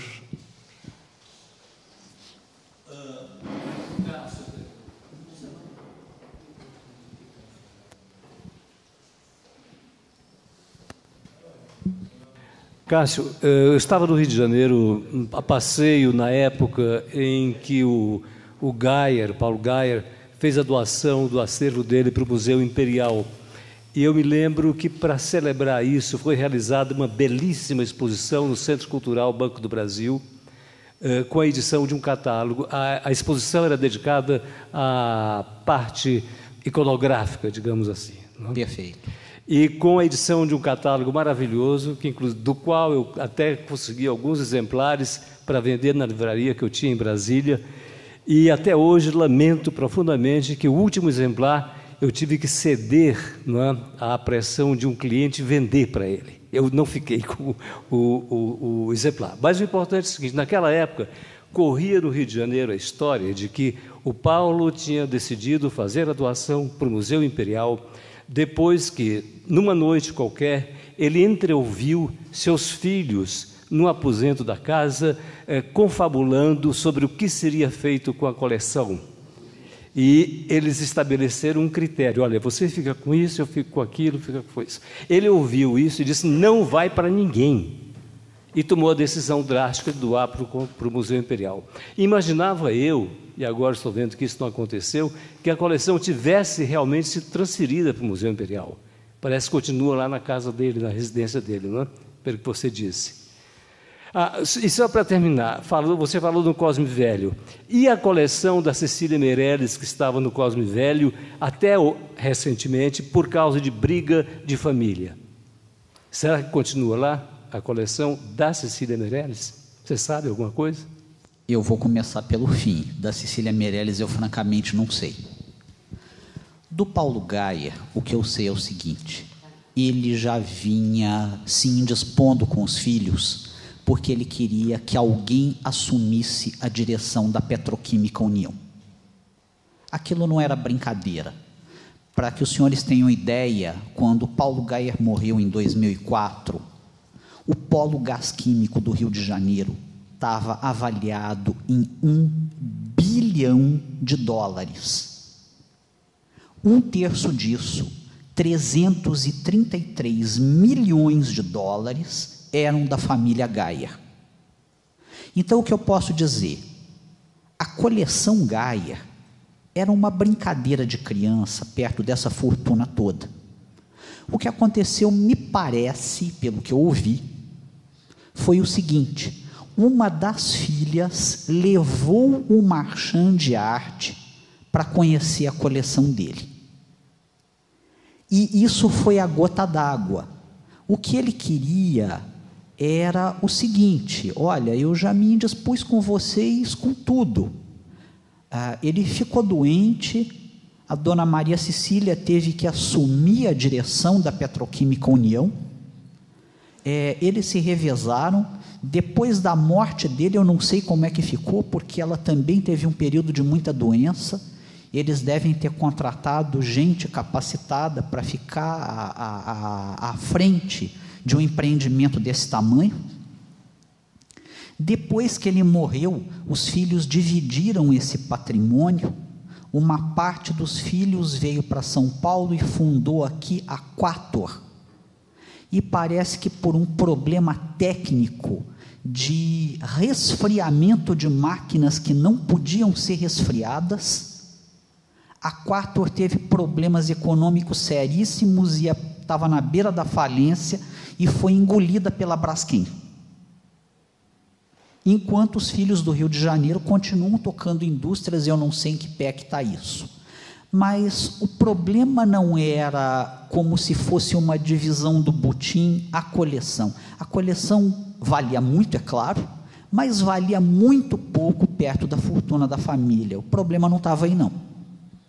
Era a indisposição mesmo dele. Ele deve ter, no momento da vida, olha, eu reuni tudo isso, é a minha memória, eu quero que fique, e eu quero deixar preservado, eu não quero que se desfaça. Acredito que tenha sido isso. Mais um complemento, já que eu falei isso. Uma semana depois do incêndio do Museu da Quinta da Boa Vista, eu tive a paciência de telefonar para Maria Gaia. Tive algum trabalho para falar com ela. O endereço não era o mesmo, mas, para minha sorte, o telefone era. E pedi a ela para ler uma carta minha. Ela estava viajando para Portugal para passar 2 meses, e eu a convenci de pelo menos ler a minha carta. Eu pedi isso para ela, sem dizer o conteúdo. Mandei uma longa carta, 4 páginas escritas, propondo o seguinte: a transferência da coleção Gaia para o 2º andar do museu, depois que ele for refeito. É claro que com todos os cuidados de um prédio muito bem equipado, anti-incêndio, e com toda a segurança e com toda a proteção, porque aquela coleção merece estar exposta e o público merece ter acesso àquilo, já como museu. Obrigado, Cássio. Plínio Marino, consulto se a gente abre para mais uma questão. Seria a última, Plínio Marina? Melhor, tá bom? Bom dia, Gabriel Quack, eu sou jornalista, colecionador de araque, e eu devo notar umas coisas que a professora disse que das coisas que não ficam de pé. E um dos xodófilos não são apenas os livros, são os folhetos, as separatas, as plaquetes. Eles não param de pé. Acho que um outro inimigo da bibliofilia, que não foi suscitado aqui hoje, é a arquitetura. Porque os imóveis hoje são feitos cada vez melhores. Aquelas casas e apartamentos de pé direito amplo não se fazem mais. Todos apertamentos, 30 metros quadrados. E isso é também um inimigo da bibliofilia. E eu fico muito em pânico ao saber do descaso, que foram relatados tantos casos. Acho que a gente ficaria dias aqui lembrando. Eu conversava por telefone faz uns 10 dias com o professor Evanildo Bechara, e ele me contou de 2 casos de descaso, lá no Fundão, na UFRJ. Os livros do Celso Cunha foram doados à UFRJ. E foi reproduzido no gabinete de trabalho do Celso. E lá havia um retrato do Menéndez Pidal, que é um grande especialista na área do Celso. O professor Bechara, quando fez 10 anos da morte do Celso, foi lá. Disse que ele passou a mão num retrato do Menéndez Pidal, que estava no gabinete, ele partiu ao meio. Ele passou a mão numa fieira de cupins. Passou aquele pó da térmita, né? E também outra grande biblioteca que foi doada ao Fundão, ao UFRJ, é a biblioteca talvez um dos maiores filólogos do país, Serafim da Silva Neto. E quando durante o regime militar, durante a ditadura militar, a polícia quis invadir a UFRJ, muitos estudantes pegaram aqueles volumes de fonética, de pesquisas de fonética ao longo e estavam atirando contra os policiais. E mesmo uma coisa que me escandalizou foi que foi feito um documentário há alguns anos a respeito de um famoso ladrão de livros que atuava em várias instituições públicas. Acho que é o Instituto Histórico e Geográfico de São Paulo, né? Não sei se vale a pena falar o nome dele, mas acabou de sair da cadeia, inclusive, já está de volta. É? Aí. Então, é um caso que eu fiquei escandalizado, porque teve, inclusive, verba federal para se fazer o filme. Pode ser uma curiosidade, cinematograficamente falando, fazê-lo, mas não deixa de ser uma apologia, né? À receptação, ao roubo. Eu até gostaria de ouvir a respeito, porque é muito curioso essa história dos ladrões de livros, né? É isso. Obrigado. Alguém quer... Essa coisa dos ladrões de livro é até incrível que você não tenha outros, né? Que é tão fácil, no fundo, né? Está todo dado, disponível. Eu acho melhor eu não contar onde, né? Porque senão... Isso aqui é público, né? Mas digo assim, você tem grandes coleções que sequer foram tombadas. Que você consegue entrar, botar debaixo do braço, sair pela porta da frente, e se alguém falar alguma coisa, você fala, prova que não é meu. Não foi tombado, não tem nada, não tem um carimbo. Isso tem aos montes. Então, assim, esse ladrão de livros, né? Enfim, a nossa legislação não consegue punir direito essas pessoas, né? Mas eu acho que não seria tão difícil assim mapear e descobrir quem comprou, ir atrás dos leiloeiros, sabe? Porque são coisas muito específicas e de muito valor no mercado e que poucas pessoas compram, poucas pessoas podem comprar, né? Muita coisa sai do país. Só para contar um caso, eu vi uma vez um leilão no Rio, isso já tem bem uns 15 anos, vários incunábulos. Eu falei, que curioso, um monte de incunábulo no mesmo leilão no Rio de Janeiro. De onde saiu isso, né? São os livros feitos no finalzinho do século XV. Né? Comecei a procurar e encontrei, eles todos pertenciam a uma coleção catalogada. E essa coleção foi dividida entre Biblioteca Nacional e Academia Brasileira de Letras. Então, eles tinham sido roubados de um dos dois. Eu entrei em contato com os dois, com os bibliotecários, diretores, ninguém quis saber de nada, né? Claro, com livreiro, com leiloeiro, tal, ninguém quis saber de nada. Daí, finalmente, eu consegui fazer sair uma nota no Globo. Aí, quando saiu a nota no Globo, tiraram do leilão os incunábulos. E eu fui pessoalmente lá no espaço que estavam fazendo leilão ver. Não. A dona da livraria tinha viajado para a Europa com os volumes. Mas isso, olha, é nada. É um ou outro volume precioso aqui e acolá. A gente está falando de centenas de milhares de itens indo para o lixo. Esses pequenos desvios e roubos, eles são quase anedóticos. Isso não representa nada no mar de coleções que está sendo perdido ano após ano aqui. Eu acho até que os leilões, só para 10 segundos, eu acho até que os leilões, no fundo, são uma boa coisa. Porque o que é pior é o esfacelamento de uma biblioteca desmembrada num sebo, mas que também ainda, pelo menos, vai circular, ou simplesmente o descarte por herdeiros e viúvas ou viúvos mal sem o discernimento necessário.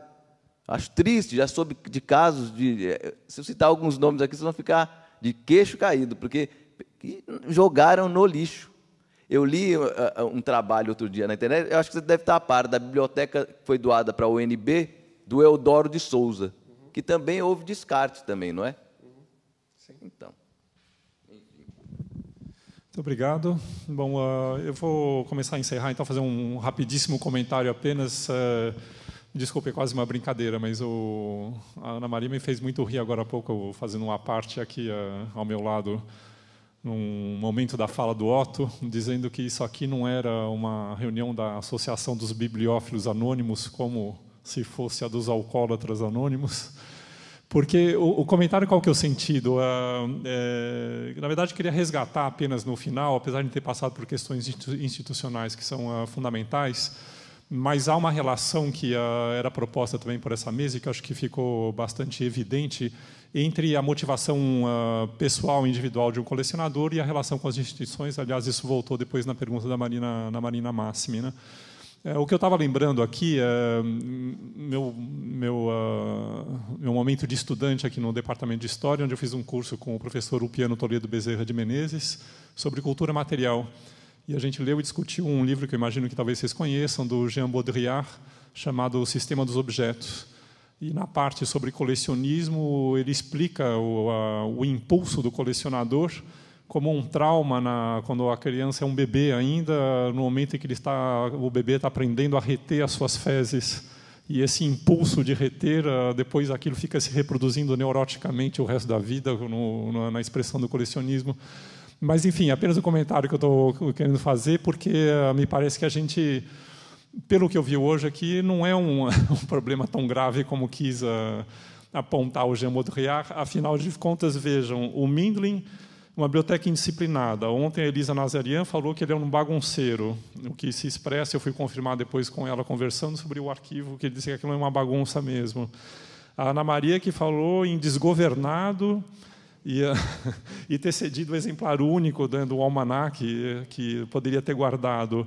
O Cássio falando colecionar um pouco de cada coisa apenas, e o Otto, que terminou falando em dedicação, amor e generosidade. Quer dizer, eu acho que a gente não tem realmente um perfil muito problemático ou patológico, como a gente começou abrindo essa mesa. Acho que não há nada de patológico nisso.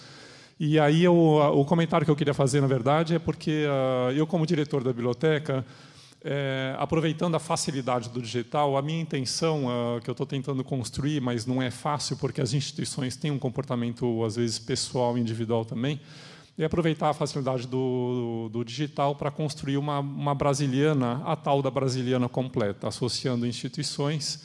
É uma conversa um pouco difícil de fazer com instituições, porque elas têm dificuldade em socializar, em partilhar, em abrir mão da sua identidade, da sua particularidade, em benefício de um projeto que pode se diluir, assim é visto, na ideia de uma brasiliana, mas, enfim, tudo que eu ouvi hoje me dá a esperança de que tudo isso é possível ainda. Muito obrigado a todos. A gente se encontra, então, às 14h. Muito obrigado.